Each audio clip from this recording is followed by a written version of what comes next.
Okay, I want you to imagine something for a second, a really specific image. You're sitting in a room you know really well, maybe your living room, Sure. and you are, physically, the exact same person you were yesterday. Same memories, same scars, same everything. The hardware is identical. Exactly. The hardware is unchanged, but the internal atmosphere, the actual weather inside your head, has just completely rearranged itself. The pressure is off. The pressure is off. The little hum of noise that's always in the background is just gone. It's a fascinating idea, right? That the container stays the same, but the content inside is running on a totally different operating system. And that shift is the paradox we're looking at today. We're doing a deep dive into this really compelling essay called Drugs by the writer and philosopher Pedro Malha. And we should probably set some ground rules here, because that title... Right. I know what people might think. This isn't a debate on legalization. We're not going to list side effects. Let's be very clear. This is not a medical review.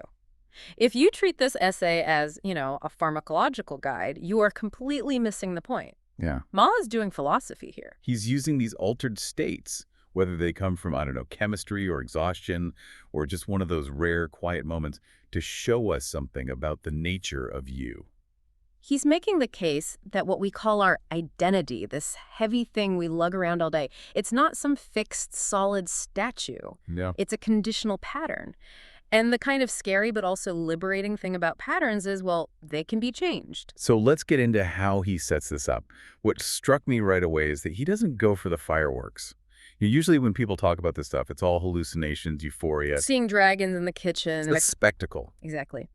But Malha talks about this strange ordinariness. That phrase just grabbed me. It's a key phrase, strange ordinariness. The scene he describes is almost boring from the outside. A dim lamp, a half-finished drink. Nothing special at all. The physics of the room are the same. But the person sitting there is awake in a way they normally aren't. He calls it wakefulness without dread. And I think so many people can relate to that even if they've never taken anything. That feeling of being alert, but without that low-level hum of anxiety. Yeah. Your body isn't jittery, but it isn't sleepy either. It's just present. Okay, so how does this actually happen? Let's unpack the mechanism. Because Malha uses this incredible metaphor that I've not stopped thinking about. He calls it the missing hook. This is the absolute core of the essay. To get the missing hook, you have to see how the mind normally works. Malha says the mind is always producing offerings. A content machine, just constantly printing things out. A memory, a worry. An awkward thing you said 3 years ago. Oh yeah, my favorite. Exactly. But in your default state, what happens when those thoughts appear? Oh, my brain grabs it, it snags it, it beats me up with it. It snags. That is the hook. Your inner voice sharpens that thought into an accusation. Why did you say that? You're going to fail. The thought arrives, the hook catches, and then you're just dragged along. It's exhausting just talking about it. It is. But in the state Malha is describing, the mechanism fails. The thought still appears. He's really clear on that. The memory is there. The worry is there. Wait. But it's recognized, and then it just slips away. It's like the mind has lost its adhesive. Like the Velcro's been shaved right off. Precisely. Yeah. And that lack of stickiness, it creates this pause of surprise. It's not joy, not necessarily. It's just noticing that the hook is missing. You're bracing for the usual impact, and it just doesn't come. He also describes the physical feeling of this, which I found so grounding. He says the heart feels open in a practical sense, like a door that has stopped sticking. What a visceral image. Not open like a flower, but open like a piece of carpentry that finally works right. And the jaw unclenches without you telling it to. It just shows how much tension we carry around without even knowing it. We're always clenched. And that physical part is crucial. It shows our identity is often just a bunch of defensive postures. When that hook disappears, Malha says conversation changes too. Language becomes slower, more precise. Because it can finally land without being used as armor. That is such a heavy line. Language without armor. It suggests that most of the time, even our casual chats are, on some level, defensive. You're either bracing for impact or trying to prove something. And when you take the armor off, you're not more vulnerable in a bad way. You're just more accurate. You say what you mean. So, to really illustrate this missing hook, he dives into a few examples. He starts with MDMA. And again, just to be clear, he is using this as a case study in consciousness. Right. So why start there? Why MDMA? Well, what do you think? I mean, he says it offers a very specific kind of window. It softens the threat response without actually shutting you down. Think about other things people use to relax. Alcohol blurs you, sedatives make you sleep. But with MDMA, you're still fully conscious. He even says people on it often can't sleep at all. They're wide awake. Yeah. But they aren't distressed by it. The self-attacking thoughts they fail to attach. But, and this is the big insight, nothing has actually been resolved. That's the wild part. You haven't fixed your broken relationship. You haven't healed your childhood trauma right there in that moment. The problems are all exactly where you left them. No insight has been earned, as he puts it. You didn't do the work. But the nervous system has shifted into a different configuration, and that proves his main thesis. Identity is an emergent pattern. It's shaped by chemistry and habit, not some solid object. So if you change the chemistry, the pattern rearranges, Yeah. and fear loses its authority. That's a huge idea because we tend to think, I am an anxious person. We attach the I am to it. Yes. We identify with the weather. Molly's saying, no, you are a person experiencing a pattern of anxiety, and patterns can be interrupted. So to contrast the suddenness of that, he brings in antidepressants. This part felt really different. It's not about a 4-hour window. It's about a slow erosion of that negative bias. A total shift in time scale. He talks about how antidepressants bring about that same recognition, the missing hook, but slowly. It's not a lightning bolt, it's a gradual dawn. He uses this one metaphor that really hit home for me. A morning where getting out of bed doesn't feel like climbing through wet cement. Yeah, I know that feeling. Or a train journey where your regrets don't cue themselves up for inspection. Oh, that image is so precise. I think everyone knows that cue. You sit down, stare out the window, and your brain goes, okay, time for the audit. Here's everything you've ever done wrong. The audit. Right. Yeah. But in the state he's describing, the regrets are still there, but they aren't lining up. They've lost their compulsion. And the realization is so mundane. It's washing dishes and suddenly noticing your shoulders aren't up by your ears. You didn't tell them to drop, they just dropped. It's the silence where the noise used to be. The inner voice loses its authority, not because you argued with it and won, but because it just doesn't carry any weight anymore. And that distinction is everything. Mm. You didn't logic your way out of the problem. The problem just stopped feeling like a catastrophe. Which proves his point again. The suffering isn't always about the content of the thoughts. It's about how tightly they bind to you. It's that adhesive quality. So we have the slow burn of antidepressants, the threat softening of MDMA. But he does touch on the rest of the spectrum, because not all of these states are about softening, right? Correct. He contrasts them with stimulants, ADHD meds, or just a lot of coffee. Yeah. Those move in the opposite direction. They intensify velocity. They sharpen your identity. You become more of your ego, sharp, efficient, directed. And then there are psychedelics, which just dissolve the form entirely. Exactly. They destabilize perception. The lines between me and the room get blurry. And this is a crucial pivot he makes. He talks about the darker side of this. Because this shift isn't always warm and soft. Yeah, this is the bad trip. For some people, the change arrives as just pure disorientation. The room tilts, your body feels too loud, thoughts don't loosen, they just scatter into panic. He writes, what quiets hostility for one nervous system can expose rawness in another?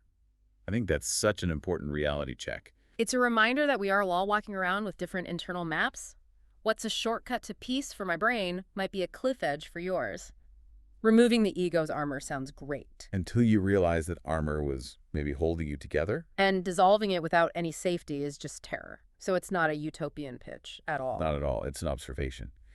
And this leads into what I think is the most compassionate part of the whole essay. He pivots to look at addiction. And he completely reframes why people get hooked. It's not about the party. This part really changed my perspective. He describes the cycle of addiction not as a chase for pleasure, but as a chase for quiet. Think about the progression. The first time the pressure lifts, maybe from a painkiller or alcohol, it feels like an accident, like the nervous system just forgot to defend itself. And that relief must be overwhelming if you've been living in a war zone inside your head your whole life. Of course. Then the second time, there's recognition, oh, I can go back there. By the third time, the body remembers the route. But look at what's being chased. Malha says they're not chasing a rush. They're chasing the absence of self-attack. That is just heartbreakingly clear. A hunger for the version of the self that briefly existed without pressure. It's the simple desire to be in a room without being assaulted by your own mind. The substance buys a temporary ceasefire. That's the trap. It's not that the drug is so amazing, it's that the internal war is so exhausting. But the cost. The cost is devastating because you're trying to chemically revisit a recognition that was never chemical to begin with. Tolerance grows, the peace gets shorter, the disappointment gets deeper. You're renting peace at predatory interest rates. He talks about the morning after, the come down. The MDMA wears off, the stimulant crashes, Yeah. and there's this hollow space. And the familiar patterns come back, but often with a vengeance. The body tightens up again. And the real tragedy is that the substance didn't solve a thing. It just showed you what life could feel like, and then snatched it away. So we're left with this reality check. The drug is not the solution. It actually becomes a new, bigger problem. But the essay doesn't end there, on that hopeless note. It resolves in a kind of surprising place. It does. It resolves not in a philosophy lecture, but in the kitchen. Or a doorway. The return. What's left after the chemistry settles? Your body. Standing somewhere ordinary.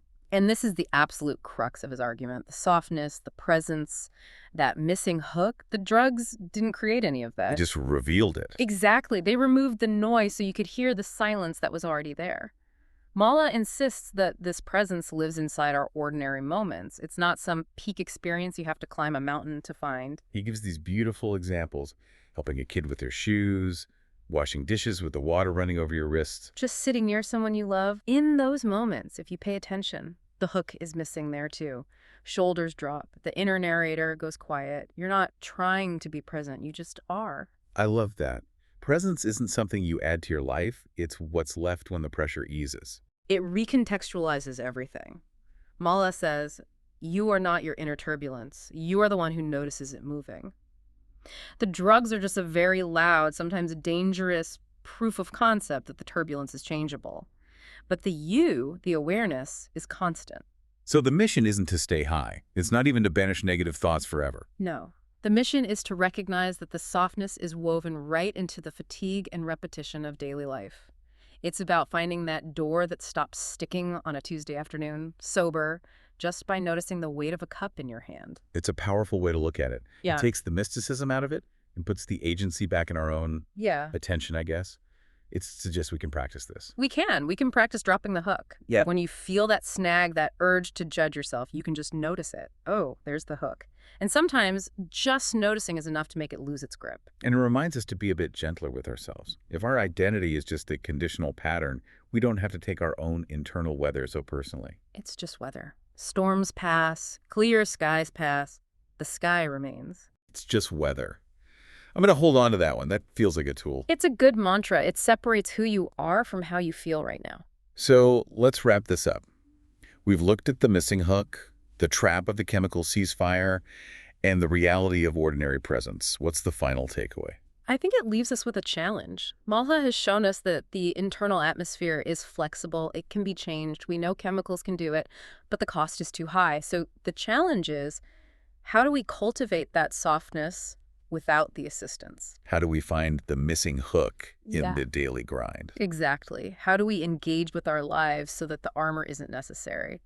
Maybe the answer isn't some grand meditation practice. Maybe it's just looking at your hands while you wash the dishes tonight and realizing, I am here. That is enough. That's the question to leave on. Can you find the softness in the sink? It's the best place to start. Thanks for listening to this deep dive into Pedro Malha's drugs. Hopefully your own internal weather feels a little clearer for it. We'll see you next time.